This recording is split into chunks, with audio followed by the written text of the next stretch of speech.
That's the result of the meetings that we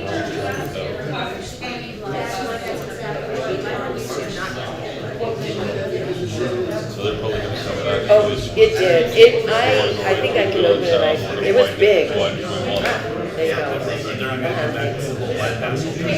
What's that? One or the other. Okay. We are back on the record. We are back on the record. We're going to take up action item number 10, approving the Farmington subdivision infrastructure construction and pre-annexation agreement. Ms. Stewart. Yes, thank you, Mr. Mayor and Council. I'm going to go ahead and set this up a little bit better. Jenica, if you can shoot me over there.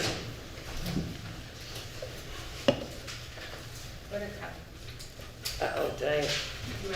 Let me hit the duplicate. I always, yeah, it moved me out of it. Okay. And let's see if this, okay. So this is the Farmington Hills subdivision project. It's not a city subdivision project. It's a project in the county, and this is not a public hearing. It's not a land use application for a decision to be made. In fact, it's a contract.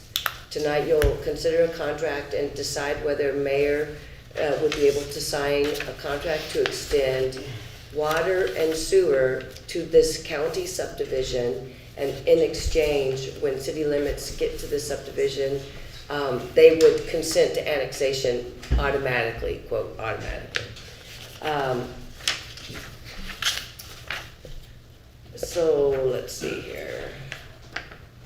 So there will be a public hearing on this subdivision, and all the legal notices and all that will occur at the county. And in fact, I think their first public hearing with their planning and zoning and county is January 18th. So it's coming right up. But the subdivision as designed is dependent on sewer and water from city being extended out to this county subdivision. And the developer is Todd Campbell Construction, who's present here tonight. So let's look at the vicinity. As you can see up there, it extends between Duff Lane and Lansing Lane. It's just north of Foothills, and city limits are a couple parcels away. It could be contiguous soon. You can see Falcon Valley subdivision to the south and Lakes Hochelaga. So as I stated, it's a county subdivision with public hearings, but the project itself is 421 home lots. The minimum lot is 12,000 square foot, and most, or the average lot, is 13,000 square foot or larger. And so that's quite a bit larger than our R3 lots, which are 8,000 square foot. So these are nice rural type lots. It will have a swimming pool, it'll have a clubhouse, there'll be playgrounds, 2 large landscape ponds, a lot of walking paths with gazebo and benches, and this subdivision will have 23% open space. The developer's DA has a development agreement with the county that we know a little bit about, and in that development agreement, the developer has agreed to pay $1,500 per home to the Middleton School District, so $1,500 per door, as they say. And also, to be discussed later, the DA says that this developer will build the Duff traffic light at Highway 44. They cannot begin one house till they actually build that traffic signal, and I'll get into that in more detail. So the pre-annexation agreement before council tonight includes an agreement for city to provide sewer and water service once the developer builds the infrastructure for the utilities. So it'll be at no cost to the city. And in exchange, the project parcels will be annexed into the city when the city limits reach up there. So here's just some pictures of the pool and clubhouse. some of the parks and play areas, more parks and walking paths, and the houses in the back, and this would be one of the landscape ponds.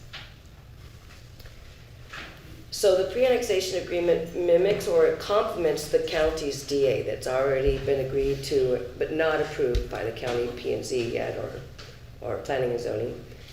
The pre-annexation agreement states that in exchange for city providing sewer and water, the developer must agree to the following. First, when city limits are contiguous to the project will be annexed into the city. Developer and homeowners will have already consented to the annexation, so there won't be a fight there. Section 2B1, the traffic signal at Duff and 44 must be designed and built by this developer before developers' construction drawings for the infrastructure can be approved. Well, excuse me, let me state that again. The traffic signal at Duff and 44 must be designed by a developer before they can get their construction drawings for the infrastructure approved. And then this developer must actually build that traffic signal before they can get their final plat phase 1 approval. This is the exact same DA provision that we're putting in every single annexation project that's coming before City Council in the next few months. So we're being very consistent. We're treating every single developer the same. But this developer is stating that they're going to actually build the traffic signal. It doesn't need to be built by somebody else. Section 2B2 has the same traffic signal requirement, but at Lansing and Highway 44. And that obligation will not be triggered until the development moves eastward and has access onto Lansing. And I need to stop and talk here. The pre-annexation agreement does need to be changed, and I would make it a condition of approval if you choose to approve this. If this developer does build the Lansing Lane traffic signal, they cannot get Midstar credits against transportation impacts because there's no money in Midstar for that traffic signal. So I just need to make any approval on the condition that we change this agreement, that they don't get any Midstar transportation impact credits, if approved. And we can just change that afterwards. Section 2B3, this developer will build at no cost to the city a brand new municipal well that will serve the project and the surrounding region. The well must be completed by phase 3 final plat approval. Developer will also build or improve a water booster station at Willis Road. The developer will be entitled to latecomer fees for any capacity it creates over and above its project's needs. So the city will get a brand new well. Section B4, developer will build a regional or very large sewer lift station and dedicate it to the city. Developer will be entitled to latecomer fees for any sewer capacity created over and above its proportionate share. At phase 1, this is section D, city will reserve sufficient water and sewer capacity for the complete build out of the project. And these 421 lots have already been added to our sewer declining balance, and they're contemplated in our current capacity. However, we don't like to reserve capacity for very long. So if this developer stalls for more than 5 years between any final plat, any phases, we'll take back our reserve capacity. Developer section 4 will pay all city engineer review time. It's a county project, but our city engineer will be using a lot of her time looking at their stuff and signing their plats, and so they will pay an invoice that we will send them, so the taxpayers don't have to foot that bill. City engineer must be a signatory on a county's final plat. Local streets need to be built to city standards, not county standards. The county will use swells, may not put in sidewalks, but this developer has agreed to build to our standards, so we'll have curb and gutter and sidewalks that meet our traffic section or road section. And then the project will be built consistent with the concept plan attached to the pre-annexation agreement. So this harkens back to an agreement that you approved in April, and it involved Dick Phillips and the Republic Storage project. And it was the Duff Lane and Highway 44 intersection and roadway improvement agreement. And Todd Campbell Construction was a party to the agreement. Dick Phillips, his company was a party to it, and so was the city. And in that agreement, it was setting the table for this Farmington subdivision so that Todd Campbell Construction could build the Duff Lane light. So Dick Phillips dedicated the right-of-way all along Duff Lane needed for the light. And he also contributed, $61,450 towards the light. He did that so that he could get his last 4 building permits for the storage. And in that agreement, Todd Campbell signed construction. They agreed to build the Duff Lane and Highway 44 traffic signal at no cost to the city. So I just want to remind you of what brought us here today. So if City Council is inclined to approve this current pre-annexation agreement, staff recommends that it be on the condition that staff be allowed to change section 2B2 to remove any language that the developer will be entitled to Midstar transportation impact credits for the Lansing Lane and Highway 44 traffic signal. And I stand for questions. Thank you, Roberta. Questions for Roberta? Councilman Murray? Just to make sure there's no misunderstanding, as part of this one development, there will be a Duff light, a Lansing light, a well, and a lift station. And a booster station, yes. Okay. Just want to make sure that we're They bring in, clear. excuse me, please. A booster station, Roberta, that's on Willis domestic Road. water, not sewer. On water, yes. Okay, So just trying to keep it clear. what they will do is actually create a large amount of city infrastructure up on that bluff above Foothill, which would be a whole new pressure areas, and it would set the stage for growth moving forward.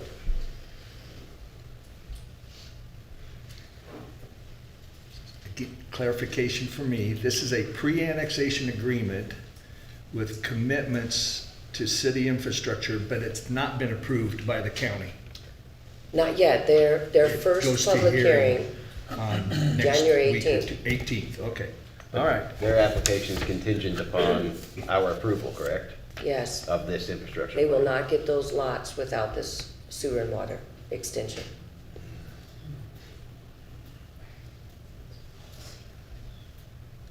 Roberta, how close are we actually to being contiguous with our city limits and this particular development? I mean, is this something that's basically imminent? We're pretty close. Foothills basically, and a couple of parcels are the only thing that stands in the way. And Would you mind going back to the map, please? I can do that, Jenica. Okay, I'll thank go you. ahead and bring up Google Earth here. Or actually, let me, I'm gonna bring up the zoning map. I think that will do better. So you'll see city limits.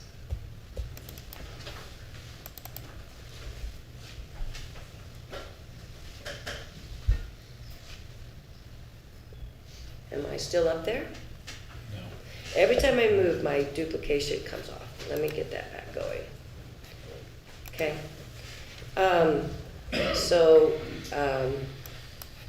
Let's get up here a little bit.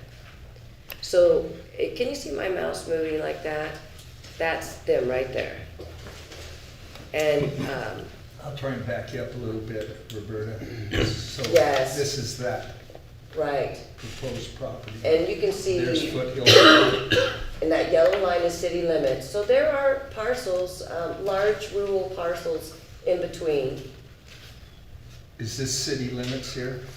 No, that's not, Right. it's not showing it very well. So city limits is probably. Right there, we're Right there's touching the it. closest spot. Right. Would you want me to point how close they are? Sure.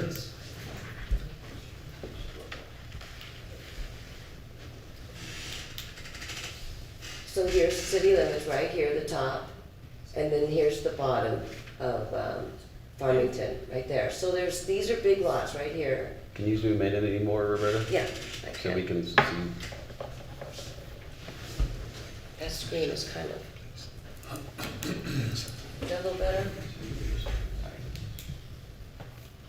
City limits, yellow line here, and this is Farmington right here.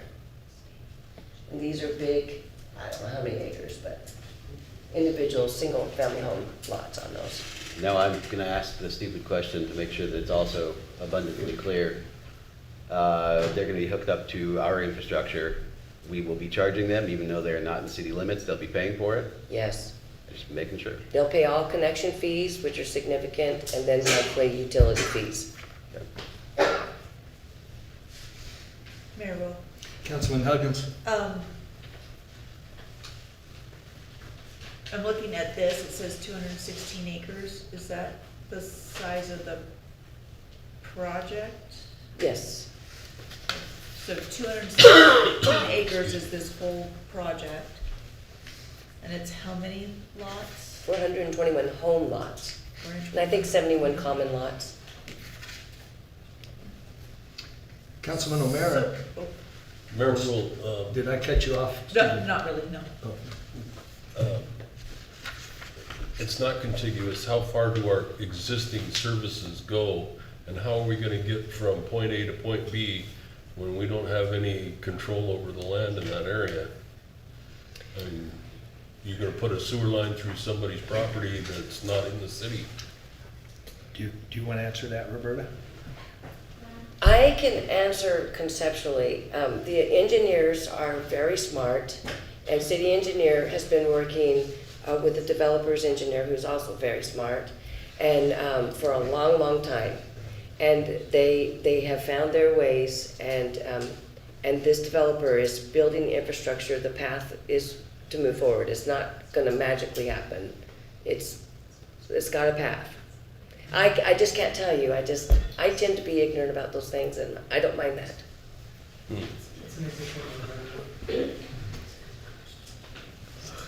So we're not in a public hearing setting, so. Yeah. Yes, But okay. I'll take a shot.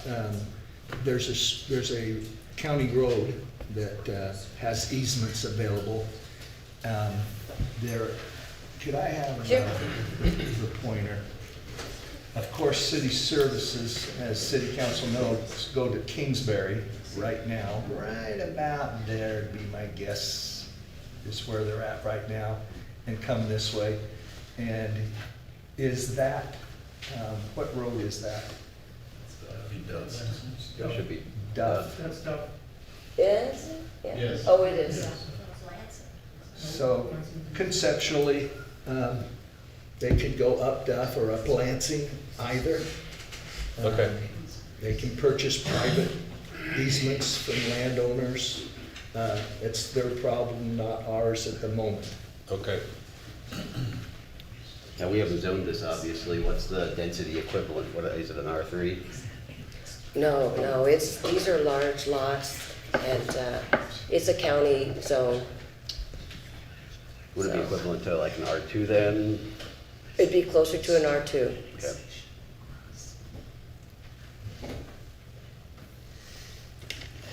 Impact fees? What? This is not a public hearing. No, it's not. This is a pre-annexation agreement. This is a public hearing. This is not a public hearing. This is a pre-annexation agreement not to be held by the public. Now, you go to the county and you can talk to the county till you're blue in the face. We don't care, but that's not what's going on here tonight. Now, there was an interruption. Council, you were trying to say something. Okay, I'm good. Thank you, Steve. you're welcome. So being a county sub, then they're not subject to our impact fees. Well, they will pay all transportation impact fees because the county and the city are both in the Mid-Star. They would not pay parks. And they have ample green space and open space that would satisfy. But they'll pay fire because it's county, but they If they're won't in pay the fire police. district, they would not pay police. Police impact fee. Because eventually they do become part of the city, they become part of our police jurisdiction. Right. But they wouldn't be currently if this moves forward. Not currently, would be sheriff.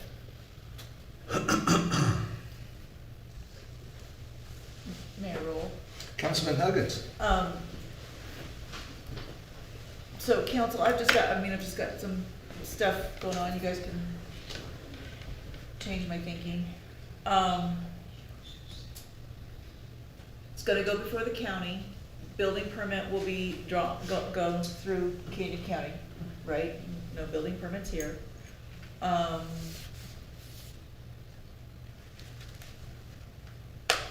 I'm thinking more than likely something's going to go in there with or without us.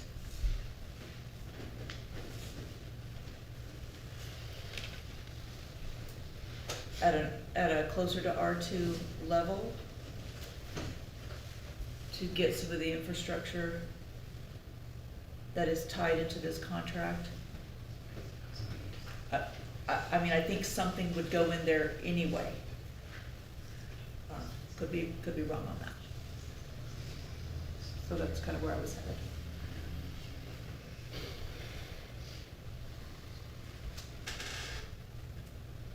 I can only assume that if you live in the county, you're on your own well and septic. None of us are thrilled with having more of those. So that's kind of just something that No, I agree with you. It's, something's gonna go in. If it goes R1, we don't get a traffic light at either intersection. We don't have intersection control that side of town. And you got a lot of straws into one cup of water.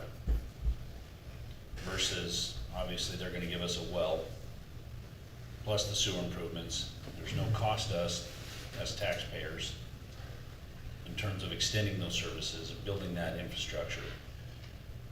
And then the tax base, once we get that far, becomes residents. I mean, it comes to the city. I would be concerned then that, like Councilman Huggins said, that they go R1, then we never get the lights. And if the lights gotta be done before they can build anything, especially at Duff, then because that is a concern, then that helps that intersection greatly. As we've talked in our studies about lights going out toward Star, or traffic control going toward Star. So that's kind of my thought. I kind of agree with Councilman Huggins on that, R2 or R1. At least we have some control over it and have some benefit to the city.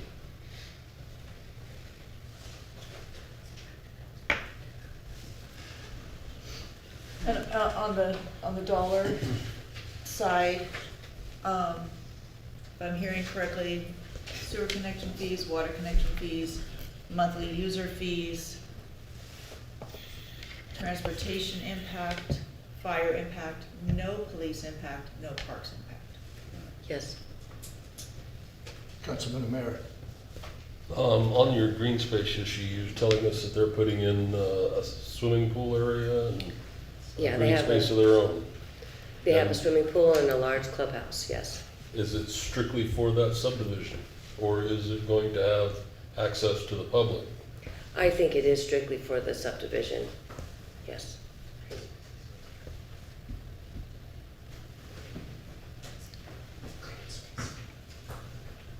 But the green space will be, the trails would be open for public access, if I'm hearing you correctly, yes. Okay, so the large section that they have, what is that? It's hard to read on this. I think Let's it's see if I can get back. 19C. Is that part of their green space?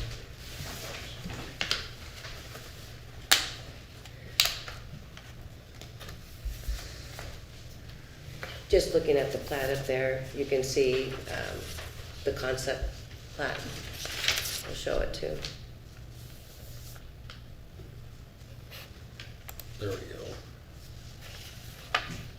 No, wrong subdivision.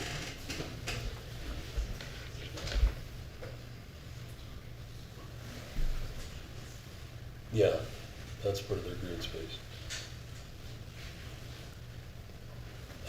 Okay, thank you, Roberta.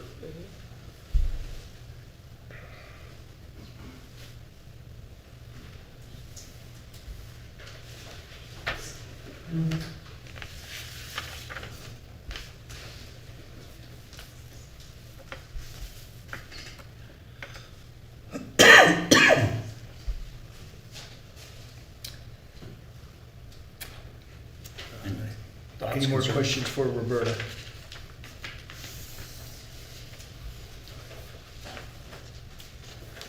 Discussion or motions? I'll make a motion then. I move we approve the Farmington subdivision infrastructure construction and pre-annexation agreement.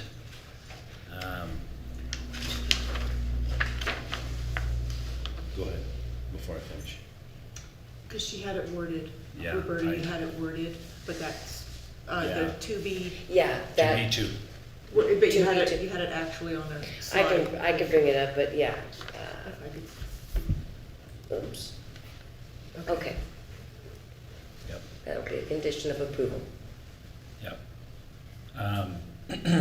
So I move to approve the Farmington subdivision infrastructure construction and pre-annexation agreement, provided the county approves the development agreement before them, with the condition that paragraph 2B2 be changed to delete provisions that the developer will be entitled to any Midstar impact fee credits towards the traffic signal at Lansing Lane and Highway 44. Second. Motion by Kaiser, second by Huggins. Roll call. Council President Kaiser. Yes. Councilmember Huggins. Yes. Councilmember Murray. Yes. Councilmember O'Meara. Yes. That is unanimous. Thank you, council. Let's have a public hearing. Starts at 7:03. This is a public hearing. Application by Adam Capel and Representative Nicolette Womack for annexation/rezone, preliminary plat development agreement and waiver request with respect to Mills Landing subdivision. I don't know. Roberta, I'm reading it into the record. You're talking. What do you want to do here? Yes, Mr. Mayor, let's move forward. Okay, I'll pick it back up. Waiver requests with respect to Mills Landing subdivision located at Purple Sage Road, Middleton, Idaho, tax parcel number R3756100. The proposed preliminary plat consists of 100 buildable lots and 20 common lots on approximately 40 acres of vacant land.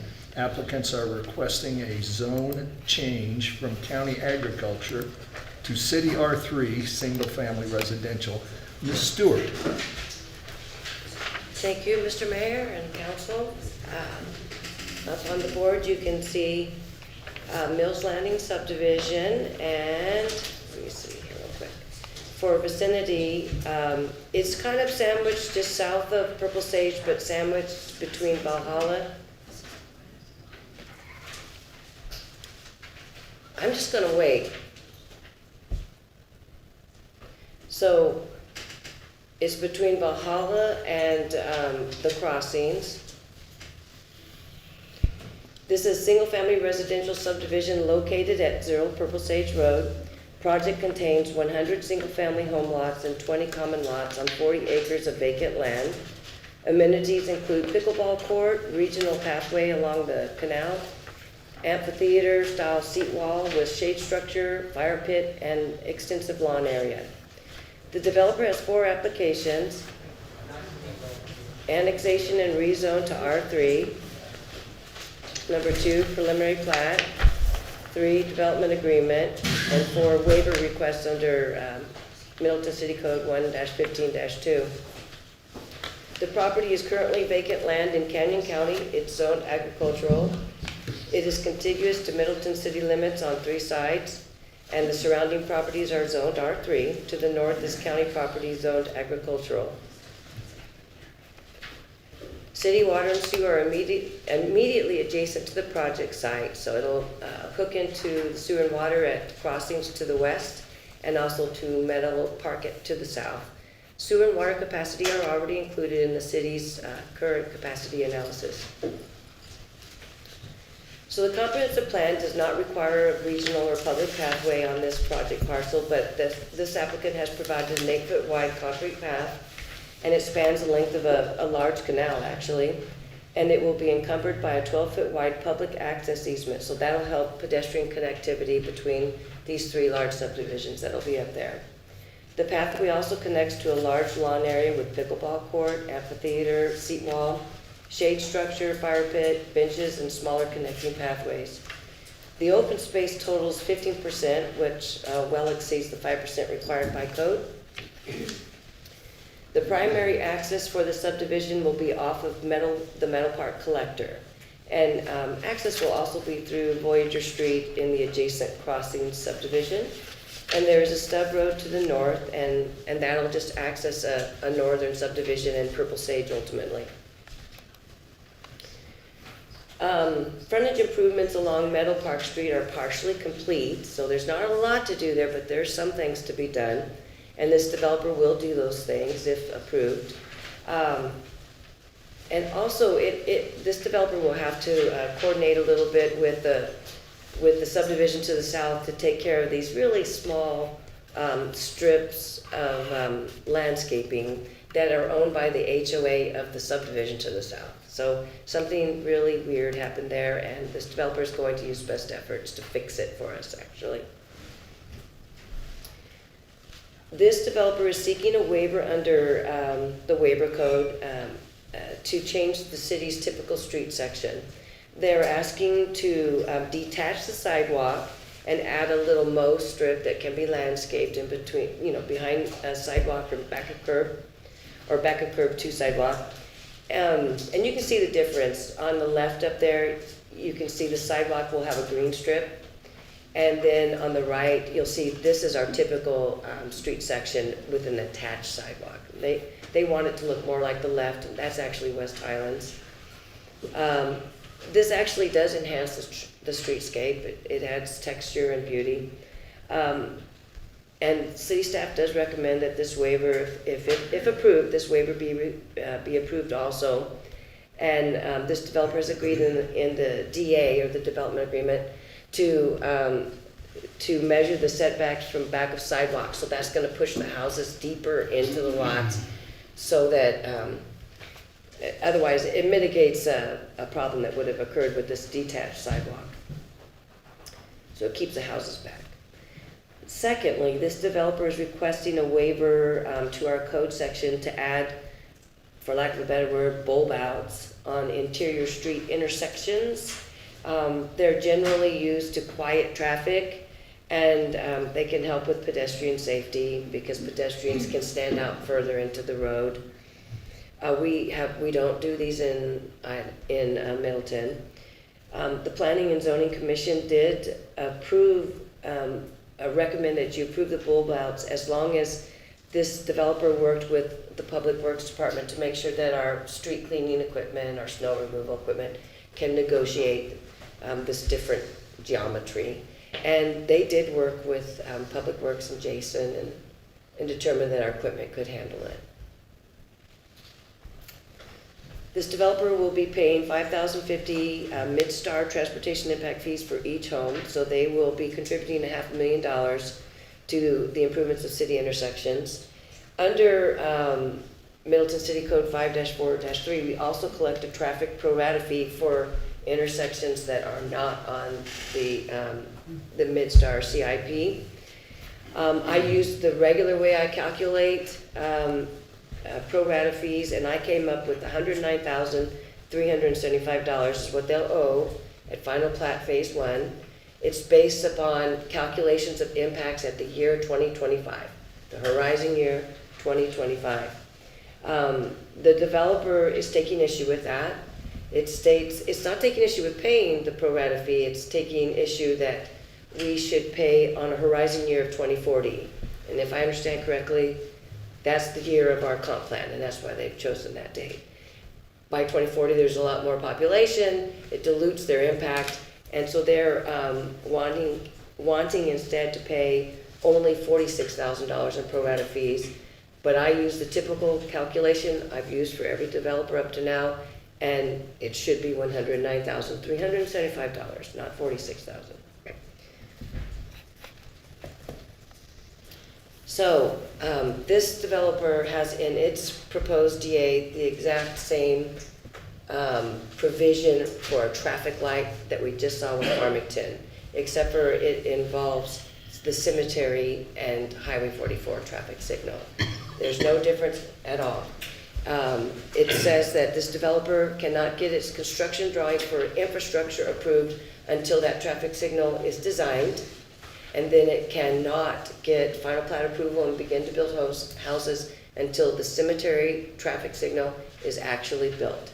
And that will be the same DA provision that will be in every annexation project that comes down the pike for the foreseeable future. We treat them all the same. This developer has not agreed to that in the development agreement.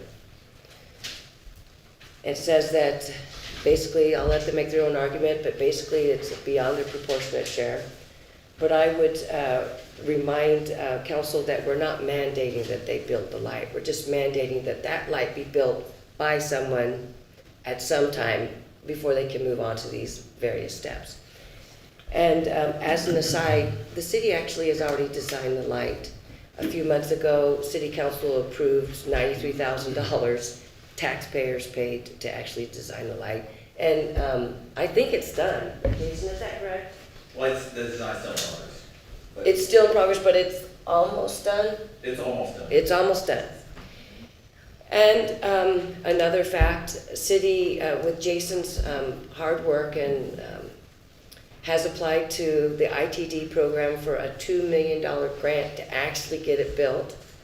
And he was successful, and we got on their grant list, but it still has to be ratified and won't be ratified until next Wednesday, the 13th of December. It's very likely that the city will be building that light. So, with a bond from ITD. Nevertheless, this DA provision is still needs to be commensurate with all the other DAs that for developers that are trying to annex in, even if they actually ultimately will not be probably building that light. So this developer though is cooperating and collaborating and is still saying they don't want to do that light. They are a smaller subdivision than, in all fairness, than Farmington. There are 100 homes as opposed to 421 homes, so it's quite a burden on a smaller builder. And they have offered instead to make a voluntary payment of $112,000 for improvements to the cemetery intersection, or actually it would be a voluntary improvement that the city could use on any road project that it chooses. And that would be a lump sum payment at phase one final plat. So in annexation, we also have to look at other city services, police, fire, schools, those kind of things. So as we move on to the police department, you need to look at if there's going to be an impact on the police department. There will not be. Police is already patrolling all of those other subdivisions out there. And also police impact fees will cover impact, theoretically. The Middleton Rural Fire Department already has this subdivision area in its project area, so there will be no change there, whether they're in the city or not. As to schools, so the Mills Landing subdivision is in the Middleton School District. Elementary age children will be attending Heights Elementary. Superintendent Gee has submitted a comment. It noted that Heights Elementary was at 134% capacity, but the Middleton Middle School and High School are not at capacity, but they are nearing capacity. Also, Sage International Charter School is expanding, and in 2024 they've already gone through design review, and they'll add 100 high school students to their school, so that will relieve some of the burden. Applicants, and I'll let applicant discuss it too. Applicant is working closely with the school district, trying to collaborate with them too, but they can tell you more about that. So applicants are requesting a 40-acre project parcel to be annexed into the city of Middleton with a change from county agricultural to city R3. There are 3 findings that must be made. Number 1, the property must be contiguous. Number 2, city services such as sewer, water, fire, police, schools, and roadway can be extended to serve the site. And 3, the annexation is deemed to be an orderly development of the city, allowing efficient and economical extension of city services. And that's state code. An application for a rezone requires 2 findings before council can approve. Number 1, the rezone will not adversely affect the city's delivery of services. And 2, the rezone request is not in conflict with the comp plan or is in harmony with the comprehensive plan. Staff findings. So with respect to annexation, planning staff finds that applicant's project meets the criteria of contiguity. It is adjacent. Planning staff also finds that city sewer, water, police, and fire will not be adversely affected by this annexation. The school services are, as to schools, school services are provided by another agency that is completely independent of the city. And as stated above, Heights Elementary is over capacity. City staff has proposed and then as to roads, city staff has proposed a DA provision that would require the Cemetery Road and Highway 44 traffic signal be built before this developer would be able to put up 1 home. And also, and if that's approved or required, that would mitigate some of the traffic at a nearby failing intersection. Cemetery Road, according to their traffic study and our traffic study that we did, is going to be at a level of service F by 2025, which is about the time that that this subdivision will be coming to fruition. But with a traffic signal there and with the payment of pro rata fees of $109,325, those issues are mitigated to some degree for annexation purposes. As to rezone, planning staff finds that the rezone will not adversely affect the city's ability to deliver water, sewer, police, and fire. But as stated already, the roadway system and schools may be affected. As to the preliminary plat, the plat shows 100 home lots and 20 common lots, and there will be 3 phases, and you can see them up there. The sole criteria for approving a preliminary plat is a finding that whether it complies with the standards and dimensions of the code. Staff finds that this preliminary plat does not comply with the standards of the city code because of the detached sidewalk and the intersection bulb outs, but that's not a problem if the city goes ahead and grants the waivers to those standards in the codes. So there's a mechanism for that. There is a development agreement in this project. Usually all rezones and annexations have a development agreement. And the provisions are, number 1, the developer will develop the community generally consistent with the concept plan attached to the DA. Number 2, developer to construct interior streets with detached 5-foot concrete sidewalks and mow strip. All entrances will be enhanced with a boulevard entrance, so they're way more attractive than normal. City-approved root barriers shall be used in the mow strip to protect the sidewalks. Developer will execute a license to install landscaping in the city's right-of-way. Only specified trees may be planted in the mow strip. Developer, HOA, and homeowner will hold the city harmless for any claims or injuries that occur in that mow strip that will be in our right-of-way.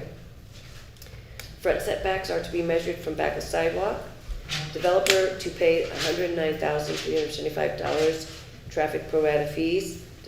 Developer instead is proposing only $46,000. City will not be able to, okay, and then number 5 is the insertion of the DA provision regarding the Cemetery and Highway 44 traffic signal. And now it is stated above, the developer has not agreed to this and is instead proposing a $112,000 voluntary payment to be used on any road project the city deems fit. Number 6, developer to provide the following amenities: pickleball court, amphitheater style seat wall, fire pit, lawn area, shade structure, benches, and a nice pathway along the canal. And this DA will also have a termination clause, so that it can't go on forever.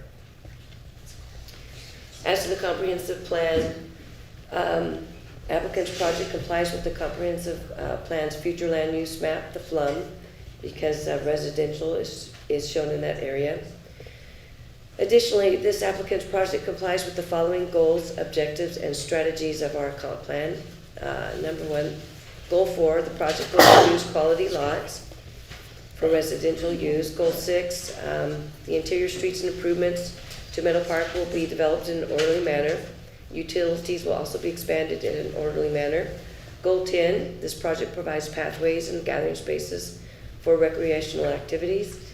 Goal 11, the housing type matches the style of the residences in that area.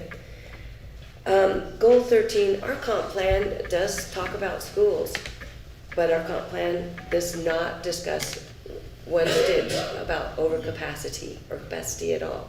Instead, our comp plan only addresses things like bus lanes and pedestrian and school safety, that kind of thing, but it doesn't address what might be an issue before the council tonight. So this project may not apply with the following goals in the comp plan. Goal 6 and also the transportation section, objectives A and B. So if this developer is not required to adhere to the proposed DEA provision regarding the cemetery road light and does not pay the pro rata fees at $109,000, then it may not be deemed orderly development.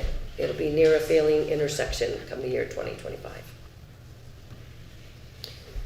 So comments were attached from the agencies and city engineer and planner, and they were attached to the staff report and the agenda for public review. I did have a late comment that came in today from ITD, and it was an update, and it will be Exhibit G to the record. And it was some were put back there for public review, but it was also in your package so that you could review it before we got started. Applicant information is on the screen. Notice was appropriate, it's on the screen. Pertinent codes and standards on the screen. Planning and Zoning heard this application on October 16th in a public hearing. They made the following recommendations. City Council should approve this application, all 3 applications actually, subject to the conditions of approval that were set forth in the staff report, except they recommended the following revisions and different terms. Number 1, they said the development agreement should be modified to remove the requirement that the traffic signal at Cemetery Road and Highway 44 be constructed prior to applicant's phase 1 final plan. Some of the planning and zoning commissioners thought that was an unfair and burdensome provision to lay upon this developer.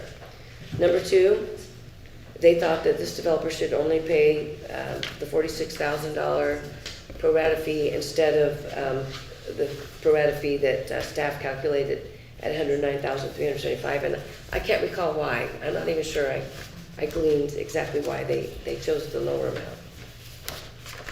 Number 3, they said the development agreement should be revised and have in there a stated provision that the city will take the $112,000 voluntary payment for any road project. Excuse me, I have a cold. And if I remember correctly, basically they felt that money was in the bag and it's better to forego the traffic signal and take the offered agreement of the $112,000 because that was a bird in the hand, basically, if I'm stating it correctly. So they also said that City Council should approve the request for the waivers of the detached sidewalks and mow strip. The staff would agree with that. City Council should also approve the go-abouts, but they were careful to require this developer to talk with city staff to make sure that the equipment could accommodate it. So that was a very good thing, and this developer did follow through with that and would satisfy the Planning and Zoning Commission. So, per state law and Middleton City Code, Any final approval or denial of any application, a land use application, it must be based upon findings of facts and conclusions of law. Planning staff has set forth all the findings of facts above in parentheses. They are also my staff report in parentheses, which is part of the record. As to conclusions of law, planning staff finds that the city council has the authority to hear these applications and to approve or deny the applications, with or without conditions. Planning staff notes that all the public notice requirements were met, also at P and Z. Planning staff further set forth the portions of the Idaho State Code and Middleton City Code to be considered in making a decision on this application. If council is inclined to approve the annexation rezone, pre-plat, and development agreement, planning staff recommends the following conditions of approval. Number 1, paragraph 3.5 in the proposed DA regarding the cemetery and Highway 44 traffic lights should remain in the development agreement as currently written, and developer must abide by paragraph 3.5. Second condition, owner or developer to pay the pro rata traffic fee in the amount of $109,375 at final plat, phase 1 approval. Number 3, the developer's waiver request for detached sidewalks and mow strip and waiver request for street bulb outs need to be approved so that the pre-plat can meet city standards. Developer, number 4, must obtain a license to install a pathway in the Black Canyon Irrigation District easement along the canal. The applicant should also use best efforts, but it's not required, to negotiate with the HOA of the subdivision to the south to figure out how to landscape those wonky HOA lots that are on the north side of the street and in their area. Number 6, city water, fire flow, and sanitary sewer are to be extended to the site. Number 7, the developer is to install landscaping and all amenities in compliance with the landscape plan that's approved with the preliminary plat. Number 8, the developer shall create a operation, maintenance, and repair of stormwater facility operation and maintenance plan. It should be attached to the CC&Rs and recorded, and the developer and or the HOA must abide by it. Number 9, all city engineer, planner, fire department, and irrigation company review comments are to be completed and approved. Number 10, sewer and water capacity, if available, will be reserved no earlier than city engineer's approval of the construction drawings for each phase.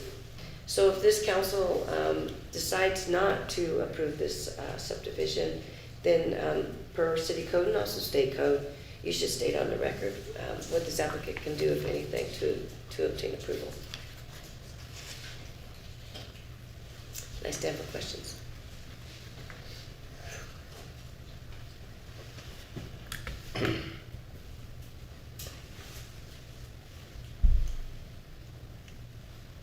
Councilman Mayor? Roberta, could you enlighten me as to where the school district's school property for their new elementary is at on Purple Sage and how close it is to this particular development? This is the school. I guess we could bring up Google Earth and, I've got it, Roberta. okay. So this is Voyager Street, this is the development. I thought the school site was out on Purple Sage. It's tucked in between the existing communities, it's right there. Oh, okay. It's where this road dead ends. That's Um, the council schools there. Mayor. We're probably gonna bring it up anyway. Yeah, do you have Google Earth up already? Just for hearing procedure. We want to make sure that the public Yeah. can see whatever's been looked at, so Where- we'll just bring it up on the Where are overhead. we? And you're looking at Purple Sage, you said Purple Sage, or? I thought that it was out on Purple Sage, but. It's just south of. It's actually on Meadow Park, if I'm not Right. Oh, mistaken. you want to see the Meadow Park School site of the future school? That's, yeah, it was planned as an elementary school, it's just, So that's right curious by how the close it Estates at was West to this Highlands. development. Is that right? Yes, yes, it's right there. And the development is Right. Is that right? right there. So it'll be close by when that comes in. So they're definitely impacting that school site. Okay. On the west Thank you, side of this development, I see a large green space behind the homes in the existing subdivision. You get it there. I'm not sure what's going on there. It says something about 1 acre could be an irrigation ditch. How are they planning on maintaining that? Is this gonna become a weed patch in between the two home sites, or? I think we might need to leave that as a, I think the applicant can explain that a lot better than me. Okay. Then also I see on the amphitheater, we have a crossing from Frigate Road, Frigate Court, into the amphitheater, through the ditch. Is that a bridge, or are we putting in a culvert? What are we doing there? I think, again, they're gonna be able to really describe that so much better than me. Okay.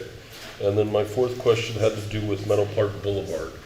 If I remember correctly, we were in a situation with another subdivision out by Cemetery Road where Meadow Park Boulevard could not be completed because of a landowner that wasn't willing to sell, or what's that gonna do to access through to this subdivision from Cemetery Road? That landowner subdivision dispute was with Willow Wood and Joe Austin's. The half-road section of Meadow Park is already completed. It was built by Don Newell with the estate, so there's already ingress and egress there using Meadow Park. It's At a that- two-way street. Yeah, it's two-way street, so It's the just not half-road up to our 50-foot. standards. Yeah, Okay. Go ahead, that's all I got for now. Councilman Murray? It looks like there's a, excuse me, a pinch where Voyager would go in there. And it could just be an optical illusion from all the lines there, but it looks like the proposed road pinches off as it goes into that roundabout. And I'm curious why that's there and if that's would affect emergency service access. it's a cul-de-sac right now because at the time, that predates me, the crossings, but that's very typical termination of a stub road is a cul-de-sac. So that cul-de-sac will just be opened up, and it'll look wonky. It'll go like that, you know, but it'll just connect the road. Do we know how many feet will be lost off the intersections where those proposed bulb outs will come out? And how narrow will it make that road? I don't know. That's just an engineering question for their engineer here tonight. Well, did fire say they could make those corners okay with the bulbs? Fire has looked at this, it has been sent to them, and they haven't stated that it was troublesome. I understand these bulb outs are quite common in Ada County, and so I assume so, but fire always looks at turning radius, and that'll be part of their approval. Yep.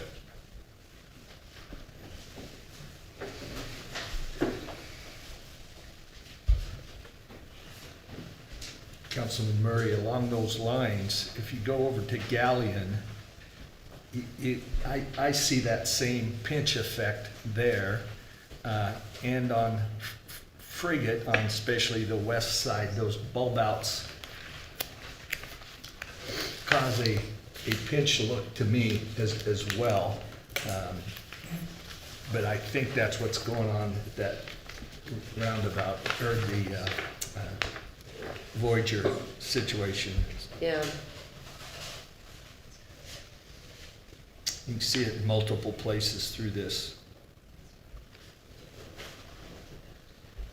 it would definitely have a traffic quieting effect, and if that's what you want, it'll work.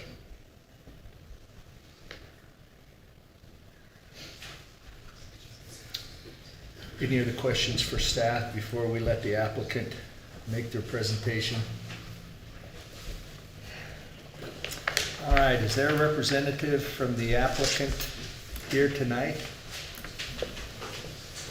I need just a second to bring that up. It's really Okay, big. hang on, let me, how much time do you need? Well, Mayor Roberta got like an hour, so I think. You don't get an hour for sure. So how much time do you need? Mayor Rule, 15 minutes should be adequate. Okay, we're gonna give you 12, and there will be questions, so make it move, okay? Right. All right. And I'll have to click for you, Jeff. Thanks, Roberta. Mayor Rule, council members, Jeff Bauer, 601 West Bannock in Boise, here tonight on behalf of the applicant Toll Brothers to present the Mills Landing subdivision. Joining me later in the presentation will be Sonia DeLayden from Kittleson and Associates. She's our traffic engineer. We also have civil engineers from Kimley Horn, as well as Adam Capel, development manager for Toll Brothers, if there are any questions. Slide, please. There we go. All right, well, I know you're all familiar with Toll Brothers, but they are a Fortune 500 company that is known nationwide for luxury home building. They are heavily invested in Idaho, employ over 100 Idahoans with their headquarters in Meridian. And Toll is currently working on 2 large projects in Middleton, West Highlands and Black Powder communities. Toll Brothers is a committed development partner in Middleton. These are some figures for the last 6 months of homes sold in Middleton. You can see that Toll is making up for more than half of the market in Middleton. You read my mind. Thanks, Roberta.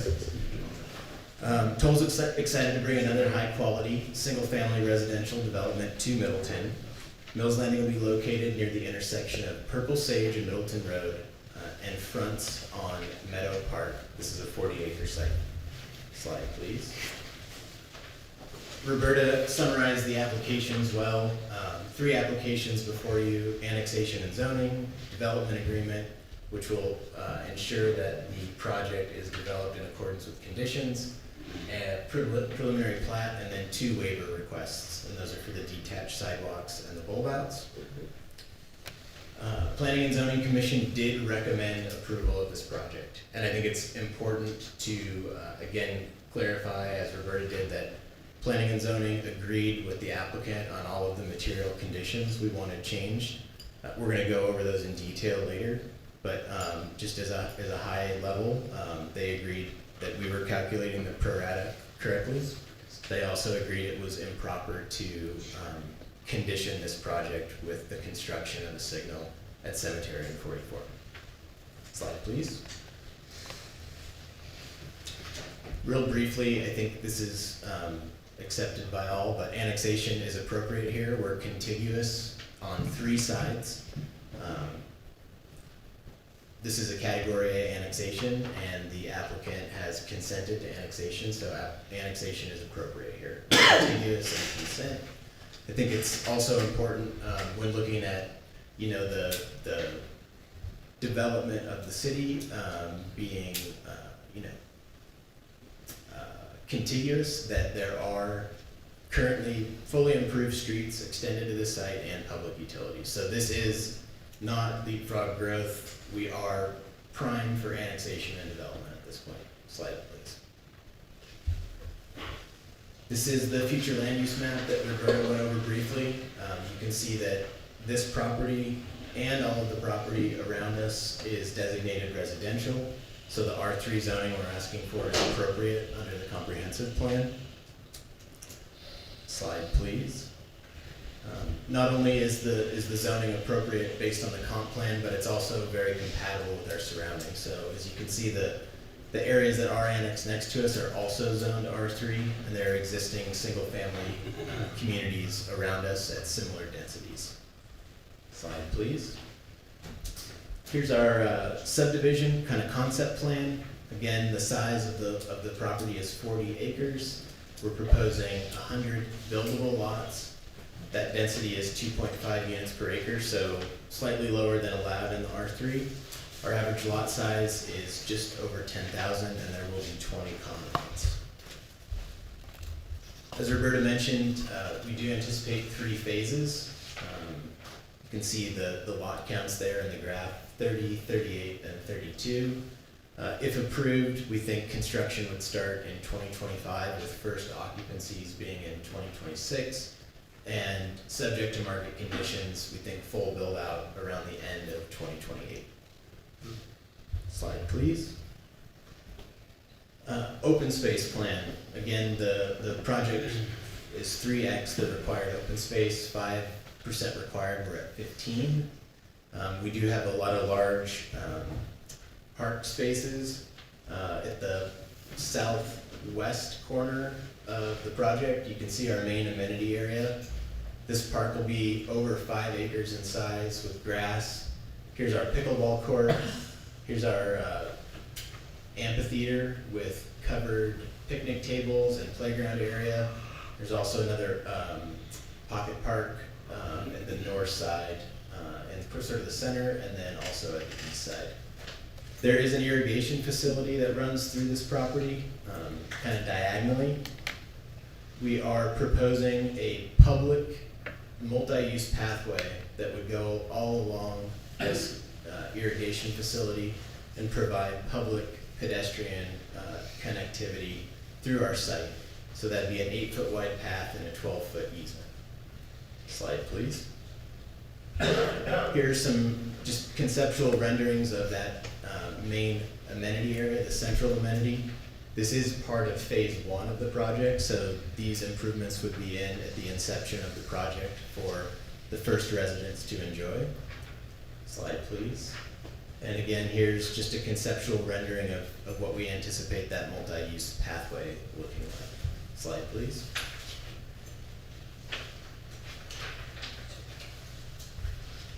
We will have monuments at the entrances to the project with center medians to give kind of a grand entrance. These are some conceptual renderings of the homes that we will be constructing. These are Toll Brothers willow and juniper collections. They're very similar to the the current homes being constructed at West Highlands. Slide, please. Okay, and then just real quick, I know Roberta covered these, the bulb outs and the detached sidewalks. So planning staff recommends approval of these, Public Works recommended approval of these, and the commission did as well. So we'll ask for your approval tonight on these waivers. We think that they're certainly more expensive to put in. They enhance the aesthetics and safety of the community, and that's really what we're all about. Slide, please. So as you know, there are 2 conditions of approval that we are not in agreement with at this time.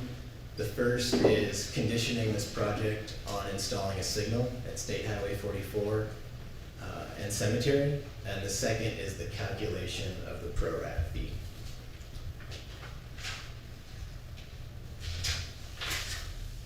Again, I want to highlight that we are in agreement with the Planning and Zoning Commission's recommendation of approval here. With respect to the pro rata fees, which Sonia is going to get into in detail here, we are agreeing to pay them. We think that that is appropriate in this case, but we're just disagreeing on the amount. And with respect to the signal, at a high level, and again, Sonia will get into this, conditioning this project on the signalization there is not appropriate because we have little to no impact whatsoever on that intersection. And so planning staff's rationale for this is, hey, we're treating everyone the same. Every project is gonna get conditioned this way. And as you all know from doing this for a long time, that's not the way conditions work, right? They have to have a nexus to the project and be proportionate. So a project on the west side of town shouldn't have the same condition as a project on the east side of town. And really that's what Sonia's gonna go over. Another really important factual development since P&Z, and I really think this lends in favor of tolls in lieu fee, the $112,000, is that this intersection has been funded.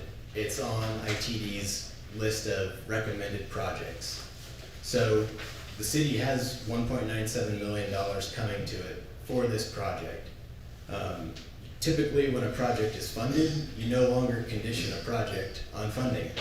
So it is in the best interests of the city, we believe, to take the $112,000 in lieu, use this money to build it, and then you'll have our in lieu payment to use on a future project wherever you'd like.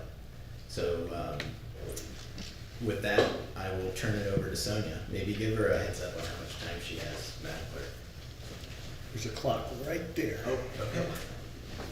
Thank you. Does that say I have 2 minutes left? 2 minutes. That's what it says. That's a lot, Jeff. Sorry. Good evening, Mayor, Council President, Council Sonia, sorry, that was tall. Sonia Delyden. I'm with Kittleson and Associates. Address is 101 South Capitol Boulevard in Boise. And we have worked with the development team and also the city on the transportation components of this project. So Roberta, if you don't mind going to the next slide, that would be great. So the first thing I'll hit on is the State Highway 44 Cemetery intersection.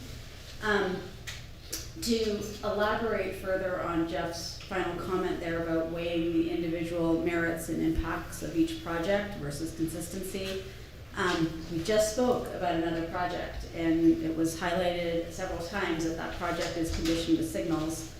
That project is generating over 400 PM peak hour trips based on the size of that development. This project is generating less than 100 PM peak hour trips because of its size. So those shouldn't be compared equally. They should be evaluated based on their individual impacts. So you can see here this graphic shows what are the percent impacts of this development of some of the key roadways in and around the vicinity. At State Highway 44 and Cemetery, the TIS did not show that the Mills Landing development generated the need for a signal. There is the need for a signal at some point in the future based on general growth, but it wasn't attributable solely to this development. At the build-out year of this development, Mills Landing will be 1.5% of the volumes at Cemetery and 44. And then in the 2040 horizon year, which is sort of that planning horizon year that the signal has been based on, our development will be less than 1%, 0.5% of the traffic at that intersection. Our project, the impact that our project has at that intersection is increasing delay for the minor street movement by 3 seconds. So that's at build out year. That's the relative impact that this development has. Take a minute and finish up. Okay. And the project is more than willing to pay its proportional share impacts at that intersection through the Mid-Star impact fees, which are over $500,000, as Roberta highlighted. And on the next slide, please, Roberta. You can see that ITD agrees with this approach. They recognize the need for a future signal, but they did not confirm or agree with the city that it's the development's responsibility. And they also confirmed that the Mid-Star transportation impact fees will cover this development's share. Next slide, Roberta. So I want to go into a little bit of detail with as much time as I can about how we calculate proportional share costs, because as Roberta says, we disagree not with paying the proportional share, but how they're calculated. There's really 4 factors that go into calculating proportional share. There's what the project is that we're basing that proportional share on, the cost of that project, how much volume the development is contributing, and how much is the total volume going to be used by that project. So next slide, please, Roberta. Time is up, so wrap up. Okay, there needs... Go two slides forward, please.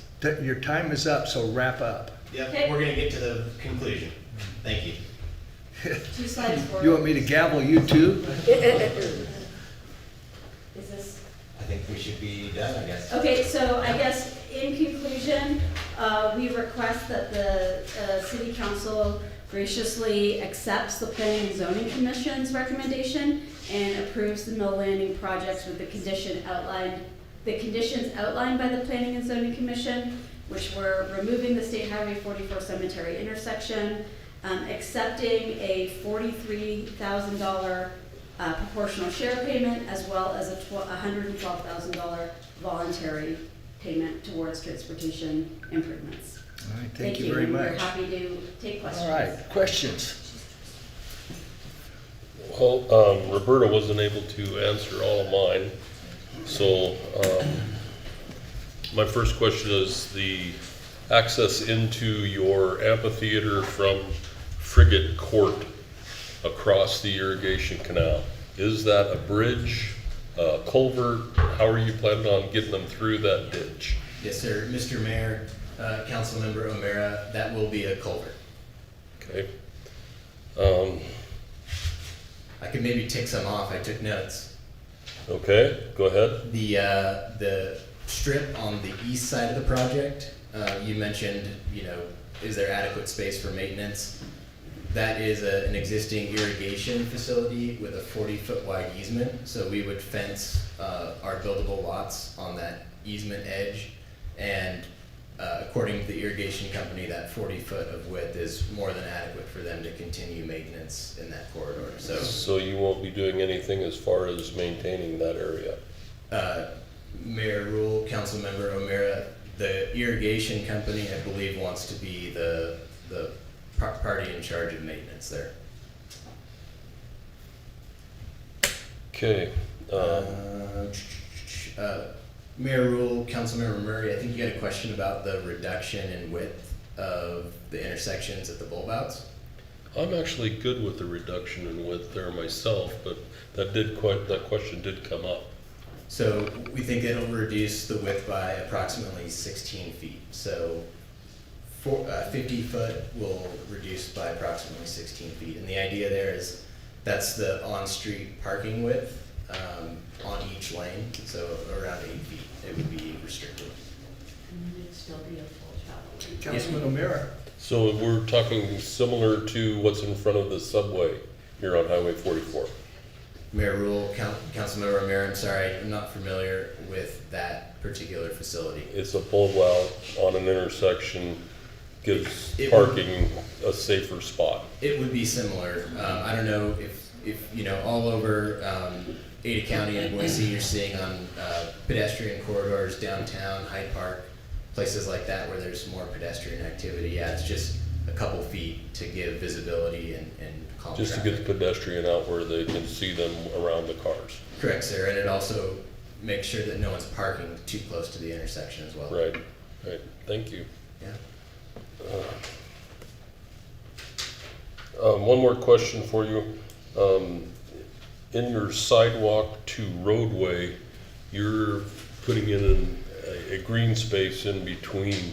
Is this to be a street runoff drainage, or are you going to put in curb and gutter, manage your drain water to a specific site, or is your drain water going right into that green space between the sidewalk and the road?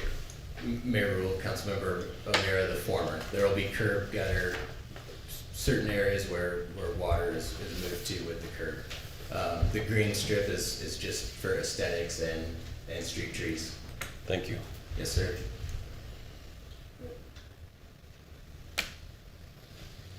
Questions? I'll go first. Go ahead. So I'm confused because at no point in Roberta's presentation did she say you are required to build the light, but yet you both keep saying you're required to build the light. It's simply that the light will be built. So I'm confused here in the terminology because I don't see anywhere in here where it said you build the light before you do it. It just says you can't build until there's light. That was part of the development agreement. So could you help me clarify that in your presentation? Yes, sir. Mayor Rule and Council President Kaiser. It's an interesting point Roberta brings up, and I have a feeling the city attorney might maybe weigh in there as well, but we don't think there's any distinction between a light shall be built before you record a plat, and you shall build a light before you record a plat. I think an analogy would be your car's in your driveway, and it's recently snowed, and your wife says to you, you can't leave the driveway until you can't leave the garage till the driveway's shoveled. Councilmember Kaiser, you don't have to shovel, but you can't leave till it's shoveled. And so it's 7:30 and it's time to go to work. It's you shoveling the driveway. So at the end of the day, that condition, when we're ready to build, when Toll Brothers is ready to go, if that light's not in, it is conditioned on us to do it. So we think that, but for the light being in, there's a signal, that's a condition of approval. That's when I send my son out to do it. Second thing, and then I'll be done. So in your calculations, you use 2040, but yet your build out is 2028. Therefore, you drastically affect that intersection well before 2040. So when I look at the city's calculations from city staff in terms of your immediate impact on that intersection is felt well before the 2040 horizon. So I'm trying to understand the difference between, I mean, I get you wanting to go 2040 because it obviously brings the cost down, but yet your impact on that intersection will be felt 12 years earlier than that. Yes, sir. Mayor Rule and Councilmember Kaiser. Roberta, if you could forward through the slide deck to a slide where there's 2 Excel, a little bit further. Right there. And so my first answer to that question is, this project mitigates its impacts at Cemetery and 44 through the payment of Midstar impact fees. And that's what ITD commented as well. So we will be paying like everyone else as homes come online to mitigate our impacts. Mm-hmm. The percentages, the pro rata shared fee difference the confusion around whether it's 2030 or 2040 goes to what project are we talking about? So these are 2 spreadsheets, so planning staff's calculation is at the top. And both of us agree that only 2 of the intersections at issue warrant pro rata payments. That's Cemetery and Purple Sage and Cemetery and Willis. Planning staff used a percentage of 2 and 8 for our proportionate share to those intersections. And this is kind of the critical piece. Those percentages are based on 2030, so we're a higher percentage. But if you go back and look at the projects, single lane roundabout and a traffic signal, those are Midstar 2040 improvements. What the TIS says that in 2030, to mitigate our impacts, a roundabout isn't required, a left turn lane is. It's a much less expensive project. And a signal isn't required, a 4-way stop is required, a much less expensive improvement. So that's really our disagreement with planning staff. And when we brought black powder through about a year and a half ago, we didn't have this disagreement. I think we were more on par there about the percentage and the build out year. So that's how we get to 43 versus the 109. Thank you.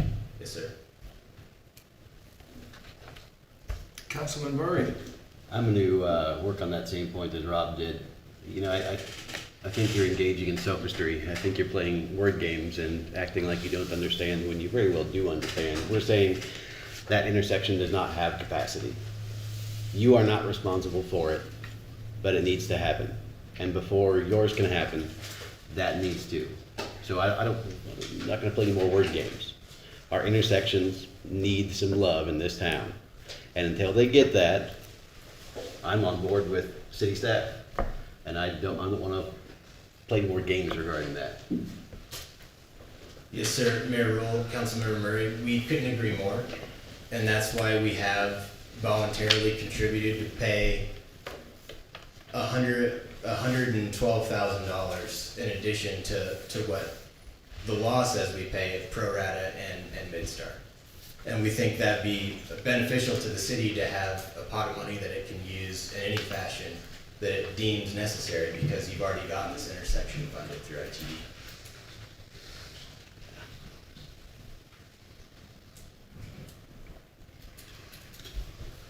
Any more questions for the applicant? Councilman O'Meara. Are you planning on doing anything to assist the school district? Great question. I'm glad you asked it because I didn't have a chance to touch on that. Toll Brothers has met with the school district, and they have assisted the school district in securing a grant for a technical school facility.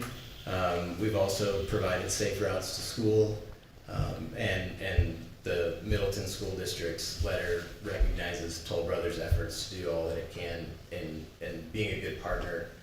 We've also agreed to provide contributions to help with the next bond election as well. Any amount of? No specific ask has been made yet of the school district, but we're there when they need us. I also found the Sage International School letter to be pretty interesting. they're opening, as you know, a new facility, increasing their capacity from 400 to almost 700 students. So there will be a large amount of capacity there. And again, per the city of Middleton, there is a significant amount of capacity in the middle school and high school. I think 85% and 90% of capacity. Yeah, I understand that, but the need here in town is for elementary school students, and you're right next to a elementary school site, and you're bringing in 100 new homes, possibly 200 new students. Mayor Rule, Councilmember O'Meara, the district calculated based on their metrics that we'd be approximately 56 students, so 4.7 per grade. Okay. 0.54 per home roughly.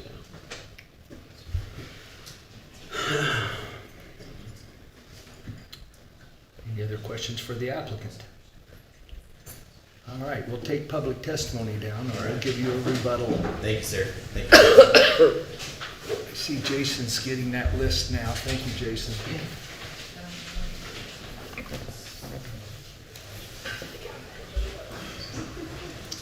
Does anybody need a break before we start public testimony? I could use a bathroom. I wouldn't mind it. We're gonna take a 5 or 6 minute break Mayor. and then hold on. If I may, counsel, because we're going on a break, it's important that you not discuss the application with anybody, with each other during this time, so that we have everything on the record, so. Thank you very much for that reminder, Douglas.